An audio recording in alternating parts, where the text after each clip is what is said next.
Oh, the world is watching. Oh, the world does care. Even when the world weighs on my shoulders now, the feelings I can't bear, because I know that you're here. Everywhere we go, I know you're not far away. You're right here. You're right here. Yeah, yeah. Everywhere we go, I know you're not far away.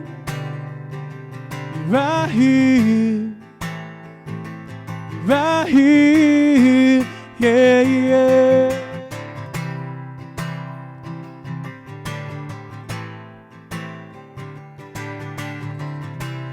All these thoughts I've wasted, all these thoughts I feel, and even when these thoughts are faded now, I still know that you're near, so I can rest my hope in you.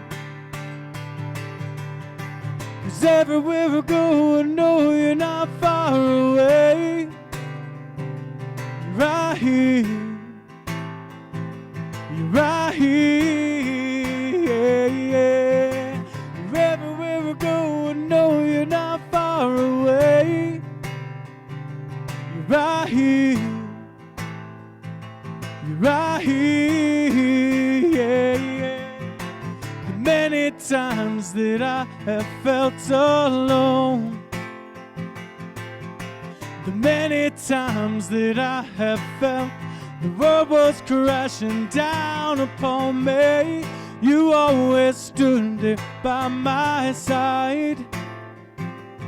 You were always there, yeah.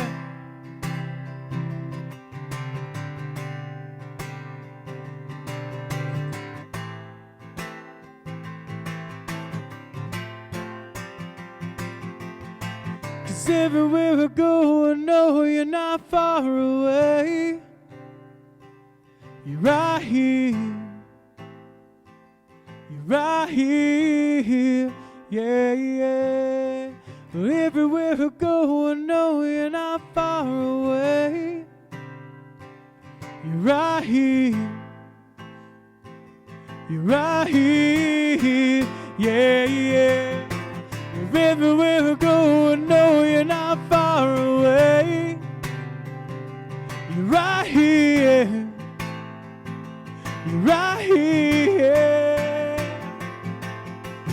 Everywhere I go, I know you're not far away. You're right here. You're right here. Yeah, yeah.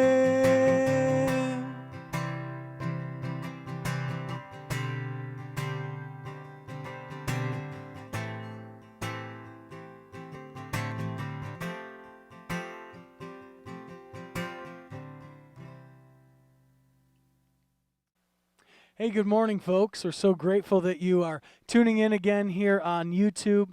It's good to be with you even virtually as we continue to walk through the month of May. And happy Memorial Weekend to everybody. I got my fun, goofy, festive shirt on because it's a holiday weekend, and we certainly do want to recognize on a Memorial Weekend, celebrate the folks who've gone before us to provide us with freedoms to live in a great country here together. And so we're grateful for that. And I hope wherever you're at this weekend, you're enjoying the warm temperatures. It's nice to have some heat out there for a change. And so you're having a chance to be with some folks in those groups of 10 or less. You can maybe have somebody over and enjoy a barbecue with them. But we are grateful you've tuned in, and we're looking forward to wrapping up our Messy series today. So you'll catch that message here coming in just minutes. But we are going to continue to sing together, and so I invite you to, however you best do that. If you stand, seated, whatever is comfortable, we're going to sing some songs.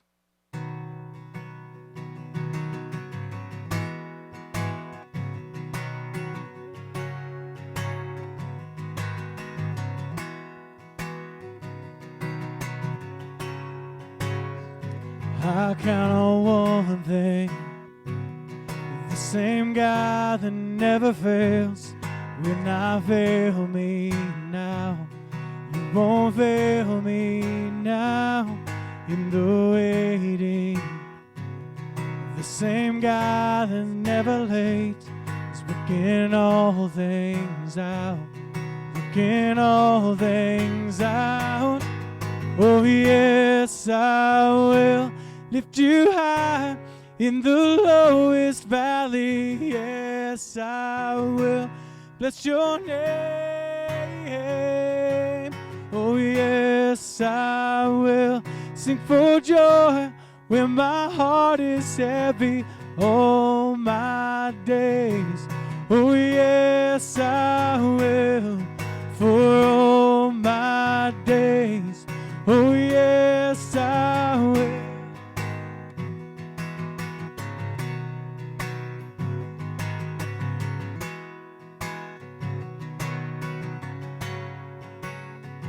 I count on one thing, the same God that never fails will not fail me now.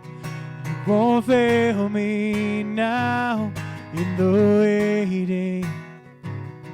The same God who never late, working all things out, working all things out. Oh yes, I will lift you high in the lowest valley. Yes, I will bless your name. Oh yes, I will sing for joy when my heart is heavy all my days. Oh yes, I will for all my days. Oh yes, I will, and I choose to praise, to glorify, glorify the name of all names. Nothing can stand against, and I choose to praise, to glorify, glorify the name of all names. That nothing can stand against, and I choose to praise, to glorify, glorify the name of all names. That nothing can stand against. Oh yes, I will lift you high in the lowest valley. Yes, I will bless your name. Oh yes, I will sing for joy when my heart is heavy for all my days. Oh yes, I will for all my days. Oh yes, I will for all my days. Oh yes, I will.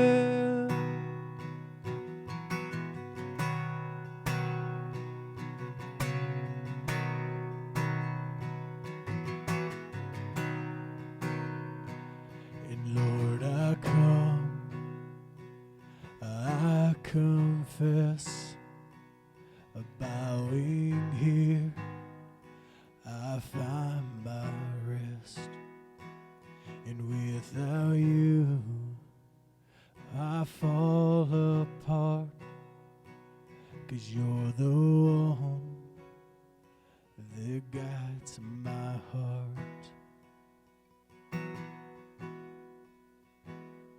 And Lord, I need you, oh, I need you, and every hour I need you, my own defense, my righteousness, oh God, how I need you.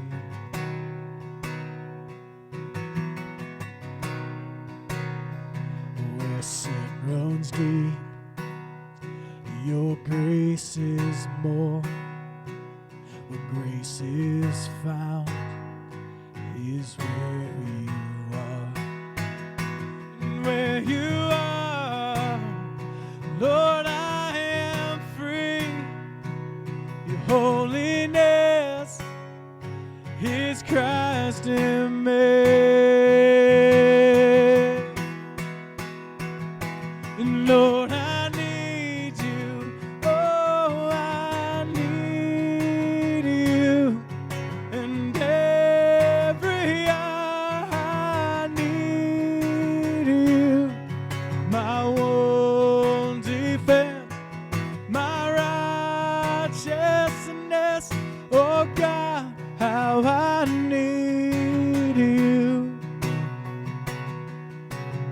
Teach my song to rise to you.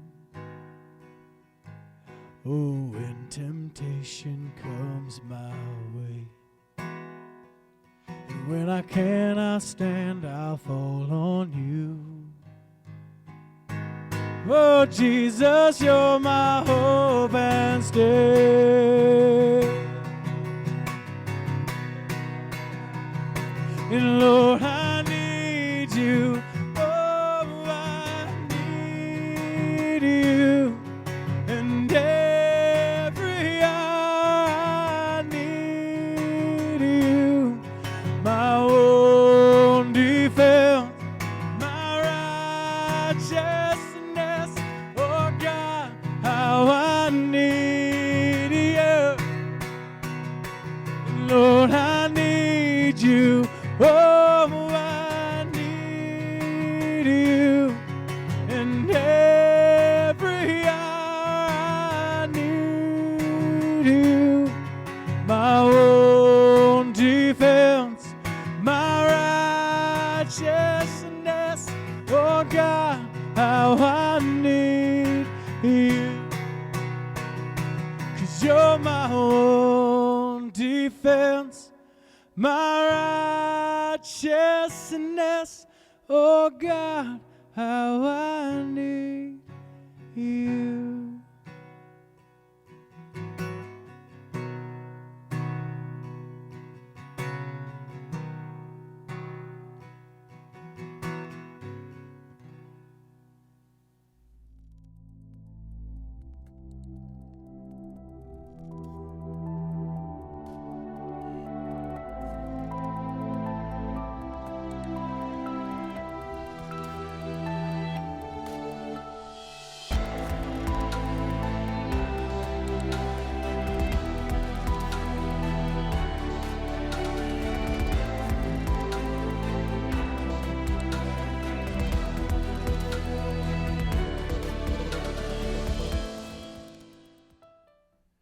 How we interact with the world and how we love our neighbor says everything about how much we love God and what we believe about Him. About a year ago, some research came out that I found very interesting. It was from the Barna Research Group, and it was in regards to Christians living out and sharing their faith. And they broke down the participants they researched into 4 generational age groups.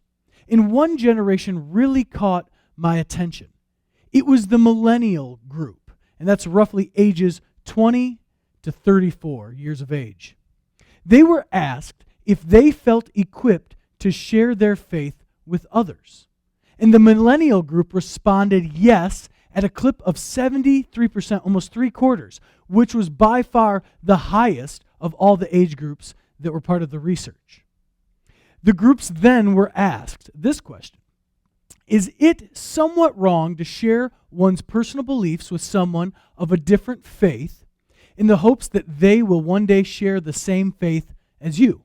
Basically, they were asking the question, is it wrong to share your beliefs in the aim of converting someone who you know is part of a different faith group?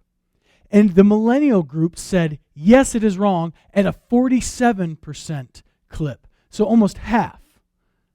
I found this so interesting because the millennial Christians are the group that feels the most ready to share their faith with others.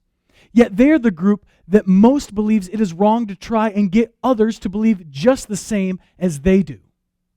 Younger Christians tend to be more personally conscientious of the cultural temperature and spiritual conversations and appear to accept more readily that sharing your beliefs today is a bit more complex than it has ever been in any time in recent memory.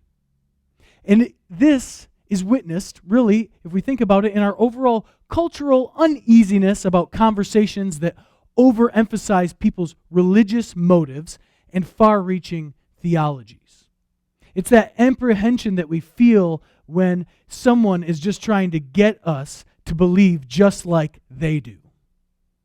So in a world where we are increasingly wary of anyone selling us religion in order to get them on their team, how can we authentically share the love of Jesus Christ with others? I mean, this is really the heart of what we've been discussing throughout this entire messy series. But the entire law and the demands of the prophets can be summed up with this: love your neighbor as yourself. It is by following this command from Jesus that we demonstrate to the world that we are his people. And as we've gone through this, I mean, it all sounds really good, right? But my question is, what happens when reality sets in? I mean, how do you actually live in friendship and relationship with others when they view the world differently than you do? And right now, I mean, we're seeing this everywhere, right? This is playing out right before our faces. We see it on the news, everywhere you go, conversations you have in person. And don't even get started, right, about social media. I mean, there's memes and there's videos and there's just rants all the time about these opposing viewpoints. And it seems like no one is happy unless you can get them and this other person to believe just like you do. And I want to remind us all that the world is watching. I mean, it's fair to say that we certainly don't see a lot of loving your neighbor as yourself right now. And we aren't witnessing a grand coming together of people. So in our time this morning, we are going to take a look at 3 truths that I believe are critical for us to take this series about loving others and how it isn't easy and make it part of how we live. And the first truth I want to introduce today is that we, meaning all people, were created to live in harmony with one another. The first call to love your neighbor as yourself is founded in the community justice commands of the Old Testament. And we looked at this particularly in Leviticus chapter 19, verse 18. It is an expression of God's love for his people. This love your neighbor as yourself is a command to teach them how to live in harmony as his community, his chosen group to represent himself to the world. And so how can our community, right here, First Church of God in the greater Greenville area, move closer towards our design of living in harmony with one another? And there are 2 things I want to introduce to you this morning as how we do this. And first one is we seek unity over intentional separation. That idea that I don't want you by me. There is a distinct human trait that tempts us to only view the world exclusively through our own experience and our own environment. It is the unwillingness to consider others first, or at least just consider them as much as you consider yourself. I mean, this presses hard against our natural self-preservation instinct. But in order for us to seek unity over separation, we have to do the work of listening. Listening is the basis for how we educate ourselves to the experiences of others. If you just intentionally separate or you just put those blinders up to others, you will never understand their perspective. And this will undermine any chance that we actually have of finding true unity with others. Another practical thing that we have to do is that we need to seek proximity over avoidance. In her memoir entitled Becoming, Michelle Obama said this. She says, it begins a quote, and this quote has really stuck with me, the part you'll see that will come up here in just a second. But she begins with, when others got to see me as a person, they understood that the caricatures were untrue. And then she goes on to say this, and you'll see it right here.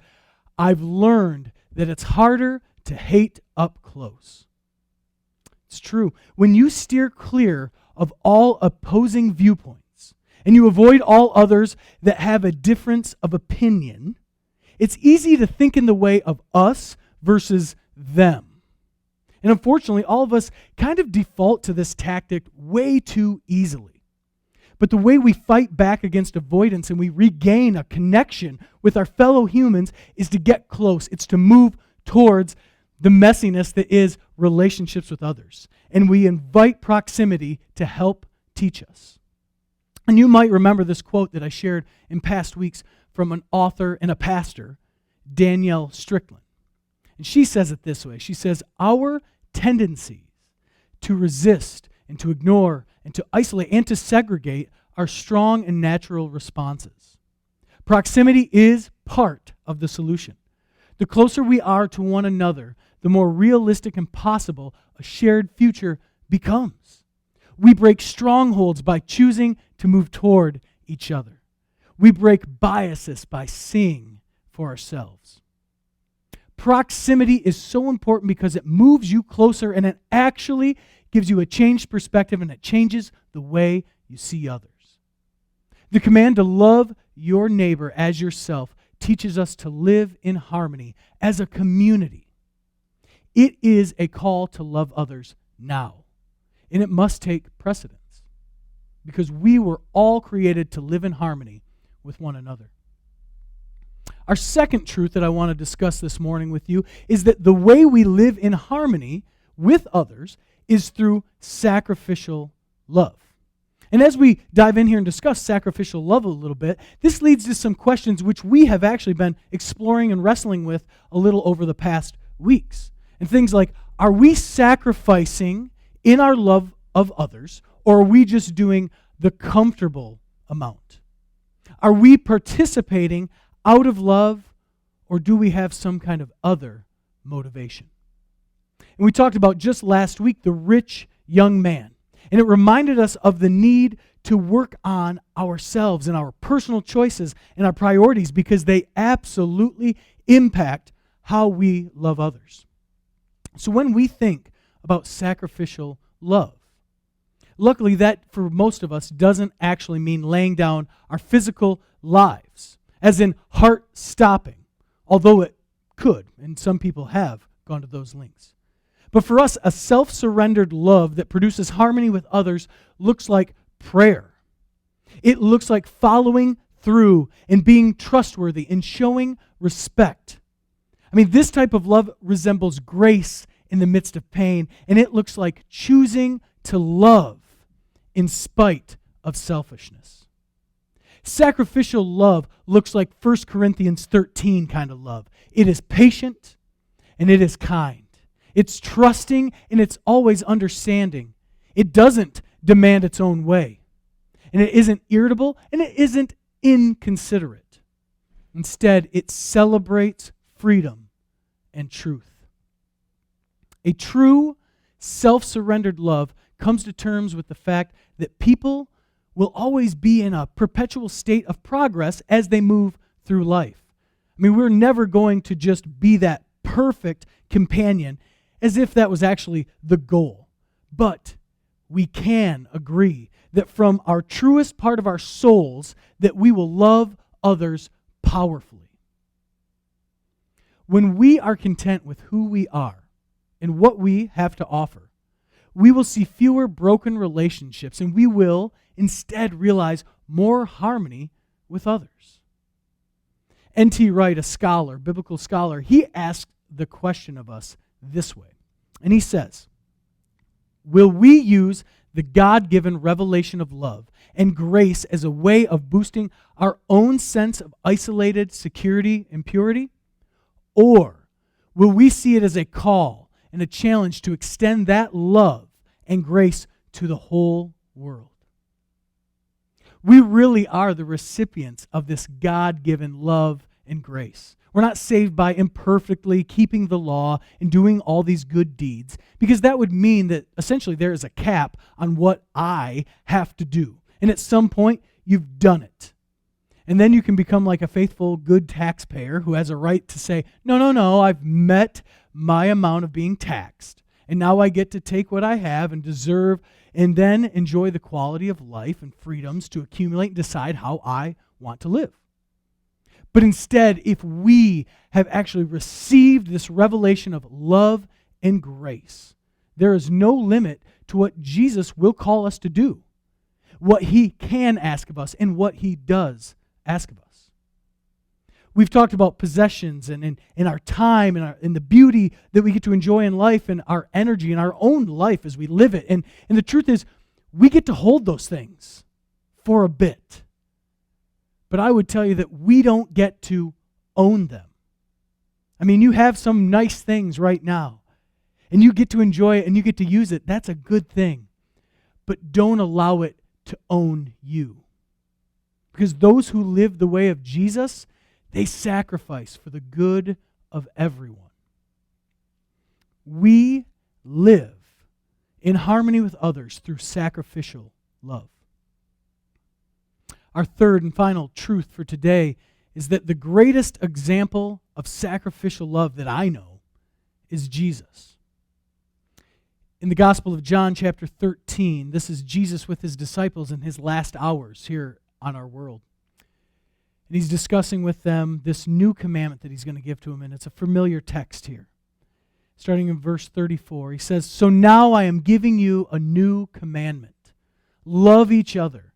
Just as I have loved you, you should love each other. Your love for one another will prove to the world that you are my disciples." So, how exactly did Jesus set this example of sacrificial love? Well, I want to go to the book of Philippians, and this is the Apostle Paul writing from a jail cell. He was in prison, and he writes this encouragement to a beloved church in Philippi. Hear his words here. Philippians chapter 2, verses 1 through 11. It'll be on the screen. "Is there any encouragement from belonging to Christ? Any comfort from his love? Any fellowship together in the Spirit? Are your hearts tender and compassionate? Then make me truly happy by agreeing wholeheartedly with each other, loving one another and working together with one mind and purpose. Don't be selfish and don't try to impress others. Be humble, thinking of others as better than yourselves. Don't look out for your own interest, but take an interest in others too. You must have the same attitude that Christ Jesus had. Though he was God, he did not think of equality with God as something to cling to. Instead, he gave up his divine privileges. He took the humble position of a slave and was born as a human being. When he appeared in human form, he humbled himself in obedience to God and died a criminal's death on a cross. Therefore, God elevated him to the place of highest honor and gave him the name above all names, that at the name of Jesus every knee should bow in heaven and on earth and under the earth, and every tongue declare that Jesus Christ is Lord, to the glory of God the Father." Jesus reversed the spirituality of the climb or the ascent to the top, and he replaced it with a spirituality of downward solidarity between humanity and really all of creation. No longer was it a God who is over there, and we have to do everything right to one day get to him. He came to us, and he suffers alongside us. He surrendered himself through sacrificial love, and he dared his everything for the sake of others. Our world became his dwelling place, and all people became his brothers and his sisters. His participation in the world moved him to love and respect the humanity around him, and he brought humble kindness to show people the way back to God. He was the most real man of peace. Sacrificial love that denies ourselves is the true way of Jesus. So right now, what is God's word for the world in which we live? This is an interesting time for sure. Does he see justice and mercy and selflessness increasing among us? Is he saddened by our lack of love and compassion for our fellow man? Are there any who embrace his peaceful love as a way of life? In the opening, we discussed some statistics about sharing our faith with others. And I believe that the millennials are onto something. Because the call to participate in the selfless way of Jesus is a call to release the desire to control and dominate. Even if under the guise of what seems like a good thing to do for Jesus.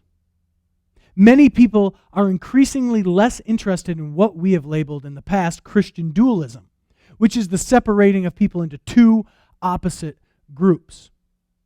And these young people are reminding us with their responses to these questions that there shouldn't be an us versus them. There really isn't an us versus them. There is only us. There are only people. And yes, messy people, we've discovered that. But these are people created in the image of God. And this younger group believes in doing things in the way of Jesus, and that living this way would be a genuine demonstration of what they believe about Jesus and how they approach their faith. For them, there isn't a need to force someone into a corner and share the Romans road track and get them to say a prayer.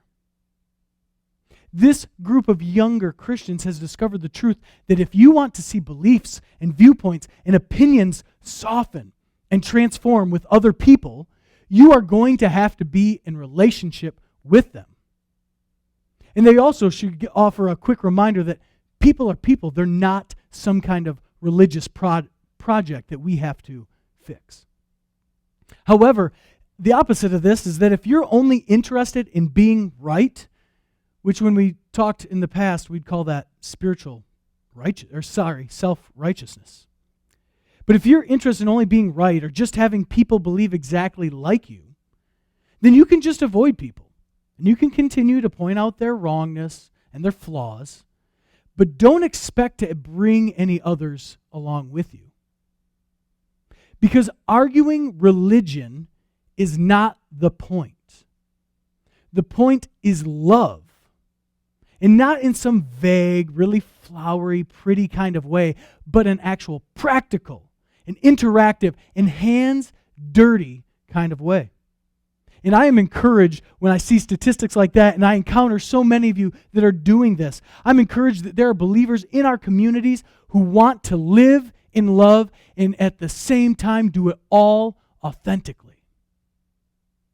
So, for those of us who know Christ as our life, is there an obligation upon us to do the work of living in harmony with others?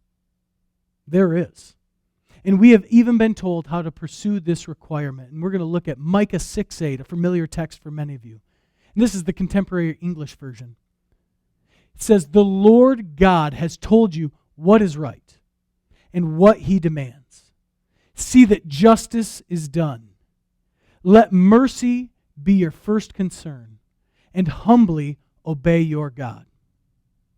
It's a great summation of how we actually do the work of loving others even when it is messy and difficult. And we accomplish this by consistently showing up and doing the work. And we really should be encouraged that the pursuit of the selfless way of living like Jesus isn't some just one-time event where you either nailed it or you just missed it altogether. Rather, it is that continual practice of committing to and engaging in loving others as we love ourselves so that we are better prepared to see others and ourselves how Jesus sees each one of us. The honest question that we all must face when dealing with loving your neighbor as yourself is, do you have the same attitude as Jesus Christ? Do you care for a world full of people? Or are you more concerned about calculating the limits of love and what that will require of you? See, I know that the way of Jesus, with the things we've been talking about, selflessness, loving others as yourself, being a servant to all, it's not a comfortable fit. But if you have a tough mind and you have a tender heart and that has awoken to this, you have to participate with his kingdom. All of us were created to live in harmony with one another. And the way we live in harmony with others is through sacrificial love.